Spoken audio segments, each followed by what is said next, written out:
మనిషి శాంతంగా ఉండాలంటే ఏం చేయాలంటే నిన్నటివి మొన్నటివి గుర్తు చేసుకోకు, అతీత అనాగత ఇంకా రాలేదు, భవిష్యత్తు గురించి ఊరికే ఊహించకు, జరిగిపోయిన దాని గురించి మాట్లాడక, ఎక్కడదక్కడ వదిలే అనడం అంతేలే. వదిలేసి ఏం చేయాలి, ప్రస్తుతం ఇప్పుడు నేను మాట్లాడడం నా పని, వినడం నీ పని. పూర్తిగా మీరు దీని మీదే దృష్టి పెట్టండి.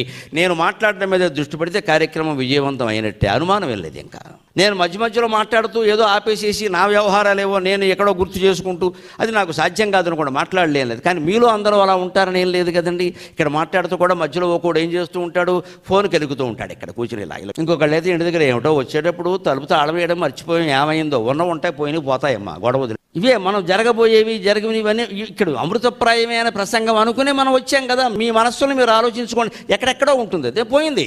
ఈ లోపు 4 మాటలు పోయాయి. ఇదే నిర్మాల్యం మన జీవితాల్లో కూడా ఇంతే.